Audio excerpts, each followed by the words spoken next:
आज एक आंख खोलने वाली खबर सामने आई है। जिस केस को पुलिस सुसाइड मान रही है, असल में वो ट्रिपल मर्डर का केस निकला। बड़ी आसानी से एक व्यक्ति ने कार के अंदर बैठकर 3 लोगों को जहर भरा लड्डू अपने हाथों से दिया। तीनों लोगों ने इसे खाया और फिर तीनों की मौत हो गई।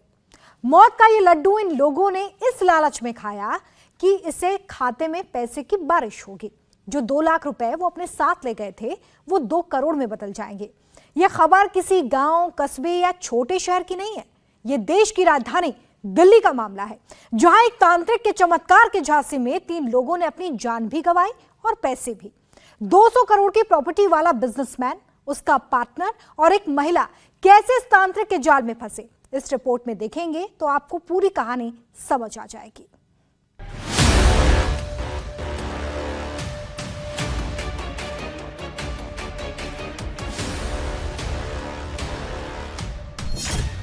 एक लड्डू खाओ, 2 लाख को 2 करोड़ बनाओ। 2 लाख को 3 करोड़, 3 करोड़ से ज्यादा की बात कर रहा था। एक लड्डू पूरी करेगा ख्वाहिश, होगी नोटों की बारिश। वो इसी टाइप की बात करता था कि 8-10 करोड़ तक बरस जाएंगे, उस टाइप की बात करता था। एक लड्डू वाला लाइफ टाइम ऑफर जिसने लिया वो लंबे सफर पर निकल गया। यूपी का मैटर है, उसमें समथिंग सिमिलर सर्कमस्टेंसेस हैं। राजस्थान में थोड़े डिफरेंट है। कुर्ता, पैजामा, सदरी और सर पर मुस्लिम टोपी लगाए इस शख्स को गौर से देखिए। चाल ढाल से आपको ये बेहद आम लगेगा, लेकिन असल में ये शख्स 3 लोगों को मारने के इरादे से घर से निकला है। पहले इसका इंट्रोडक्शन सुन लीजिए। नाम कमरुद्दीन, उम्र 72 साल, पता लोनी, गाजियाबाद। इस शख्स के हाथ में कोई हथियार नहीं है, सिर्फ एक पॉलिथिन है और इस बैग में ही इसका असली हथियार है। वो हथियार है एक लड्डू, जहर से भरा हुआ लड्डू। यही जहरीला लड्डू खिलाकर कमालुद्दीन ने देश की राजधानी दिल्ली में 3 मर्डर किए। ये मर्डर इतने शातिराना तरीके से किए गए कि 2 दिन तक दिल्ली पुलिस इसी बात में उलझी रही कि यह आत्महत्या है या मर्डर। 8 फरवरी की सुबह दिल्ली पुलिस को पीरागढ़ी फ्लाईओवर की सर्विस रोड पर यह कार खड़ी हुई मिली।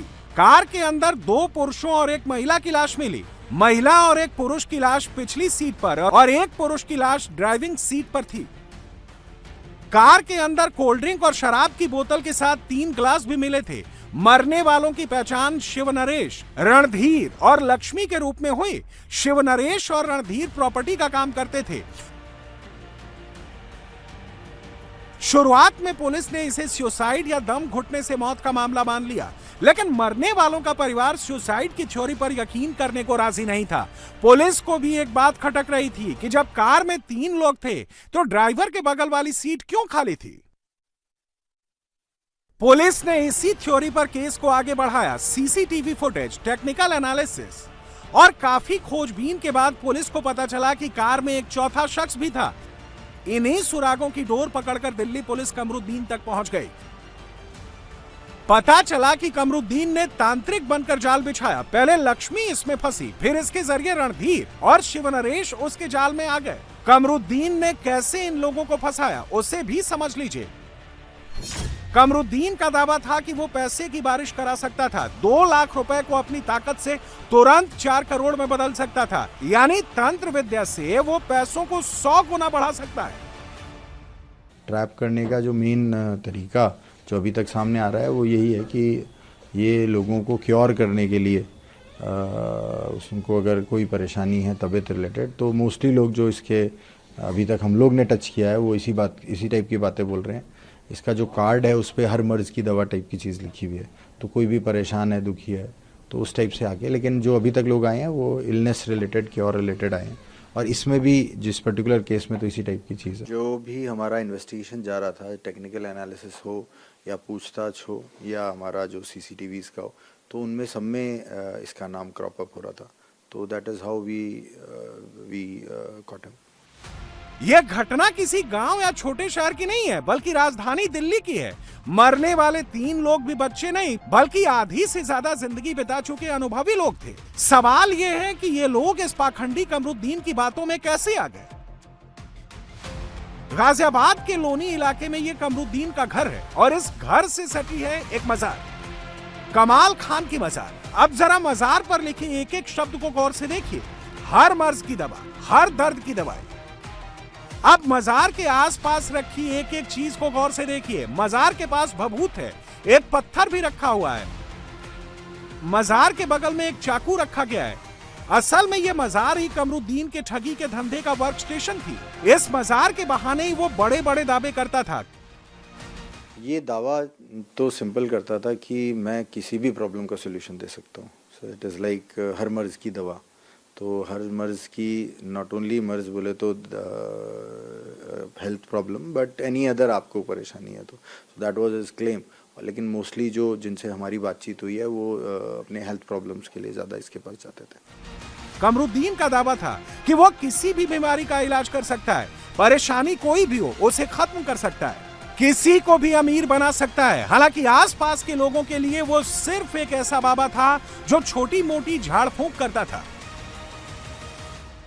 बस झाड़ फूस का तो जानते थे, उनके झाड़ फूस का पी लिया झाड़े, लेकिन और बातों का हमें नहीं पता था। करते थे काम जो करते ही वैसे ही, यानी कि वैसे तो धोनी उनी का वैसे ही बच्चों की नजर वजर का ही काम था। असल में कमरुद्दीन ने खुद को इस इलाके में लो प्रोफाइल इसलिए रखा क्योंकि उसे बड़े क्लाइंट की तलाश रहती थी। यह मौका उसे तब मिला जब लक्ष्मी उसके पास आई। वो किसी बीमारी की वजह से उससे मिलने आई थी, लेकिन जब उसने पैसे की बारिश की बात सुनी तो उसने रणधीर और शिव नरेश को उनसे मिलवाया। जब कमरुद्दीन को शिव नरेश की हैसियत का अंदाजा हुआ तो उसने मर्डर का प्लान तैयार किया। कमाल खां का ये मजार बताया जा रहा है और इसी मजार पर कमरुद्दीन बैठता था और यहीं पे ये सारी क्रियाएं आप देख सकते हैं कि किस तरीके से यहाँ पे जो तंत्र मंत्र करता था वो सारा यहाँ पर रखा हुआ है। पुलिस को जब पूरे मामले का खुलासा हुआ तब पुलिस यहाँ तक पहुँची और पहुँचने के बाद पुलिस ने इसी का जो बगल का ये दीवार आप देख रहे हैं, इसी के बगल में इसका घर है जहाँ पूरे परिवार के लोग रहते हैं और इसी जगह पर जब भी किसी के कुछ होता था या जो मिलने के लिए लोग आते थे वो लोग यहीं पर मिलते थे। और ठीक इसी जगह से जिस तरीके से धन वर्षा की बात की जा रही है कि बाबा जो है वो धन वर्षा का लालच लोगों को देता था और जो तीनों लोग आए थे लक्ष्मी के साथ वो लोग भी धन वर्षा के लालच में ही यहाँ पर पहुंचे थे। कमरुद्दीन ने शिव नरेश को 2 लाख रुपए, शराब और कोल्ड ड्रिंक की बोतल लेकर आने को कहा। हालांकि शिव नरेश को कमरुद्दीन पर भरोसा नहीं था, लेकिन वो सिर्फ उसे टेस्ट करने के इरादे से 2 लाख रुपए लेकर आया था। इन लोगों ने कमरुद्दीन को इसके घर से उठाया था। कमरुद्दीन पैसों की बारिश कराने के लिए इन्हें सुनसान पीरागढ़ी फ्लाईओवर में ले गया। इन्हें शराब पिलाई, लड्डू खिलाया और जब ये लोग होश में नहीं रहे तो 2 लाख रुपए लेकर फरार हो गया। 100 गुना से ज़्यादा की बात कर रहा था। 2 लाख को 3 करोड़ से ज़्यादा की बात कर रहा था। और बाकी जो लोगों से टच किया वो इसी टाइप की बात करता था कि 8-10 करोड़ तक बरस जाएंगे, उस टाइप की बात करता था। कुछ इस टाइप की बात करता था कि पैसों, मतलब the victim becomes absolutely dissolution, की मतलब something gets too much, so easily trap हो जाता था। कमरुद्दीन ये सब करता रहा, लेकिन इसके परिवार के लोगों का दावा है कि उन्हें इस बारे में कुछ पता नहीं है।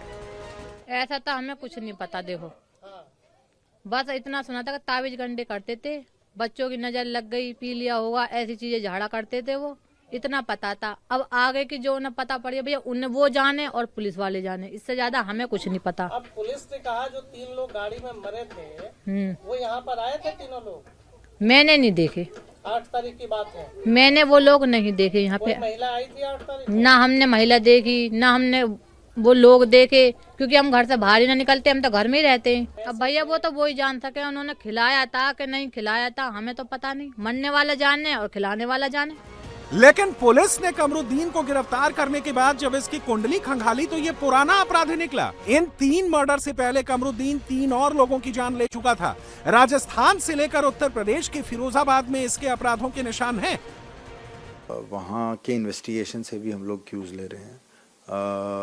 तो जो यूपी का मैटर है उसमें समथिंग सिमिलर सर्कमस्टेंसेस हैं, राजस्थान में थोड़े डिफरेंट है। सो उन सभी पे अभी काम चल रहा है। जैसा भी हमारे केस में एस्टेब्लिश होता जाएगा सो सभी साक्ष्य हम लोग इकट्ठे करते जाएंगे। कमरुद्दीन यूपी के फिरोजाबाद का रहने वाला है। यहाँ पिछले साल रामनाथ और पवन की संदिग्ध मौत हुई थी। इसकी FIR में कमरुद्दीन मुख्य आरोपी है। कमरुद्दीन ने उनसे तंत्र मंत्र के नाम पर बड़ी रकम ली थी। जब उन्होंने पैसा मांगा तो कमरुद्दीन ने उन्हें गड़ा पैसा निकलवाने के लिए बुलाया और फिर जहरीला पदार्थ देकर सुसाइड के लिए उकसाया। अगले दिन सुबह दोनों की लाश मिली। इस केस में कमरुद्दीन गिरफ्तार हुआ, बाद में उसे बेल मिल गई। दूसरा मामला राजस्थान के धौलपुर का है, जहां एक महिला की गला घोंटकर हत्या की गई थी। उसमें भी कमरुद्दीन पकड़ा गया था, लेकिन सबूत ना मिलने पर वो छूट गया। चाहे राजस्थान हो या फिर दिल्ली हो, कमरुद्दीन ने यह प्लान किया हुआ था, जितने ज्यादा लोग उतने सबूत छूटने का खतरा हो सकता है। यही वजह है कि ये अकेले ही धन वर्षा के नाम पर और लोगों के दुख दर्द दूर करने के नाम पर इन वारदातों को अंजाम दे रहा हो। लेकिन क्या इतने सारे हत्याकांड को अकेले ही अंजाम दिया जा सकता है या फिर गुपचुप तरीके से बाबा के कुछ और साथी भी हो सकते हैं? इन्हीं को लेकर पुलिस लगातार कमरुद्दीन से पूछताछ कर रही है। अब पुलिस इन पुराने मामलों की मोडस ऑपरेंडी और इस केस को जोड़कर देख रही है। कमरुद्दीन को लेकर दिल्ली पुलिस फिरोजाबाद गई है। पुलिस ये भी पता लगा रही है कि कमरुद्दीन का जाल कितने राज्यों तक फैला है, उसके साथ क्या कोई और भी शामिल है। दिल्ली से लेकर यूपी और राजस्थान तक कमरुद्दीन ने अंधविश्वास की फैक्ट्री लगा रखी थी। वो लोगों की जान और पैसे दोनों से खेल रहा था, लेकिन आंखों पर बंधी अंधविश्वास की पट्टी की वजह से लोग उसका शिकार बनते रहे।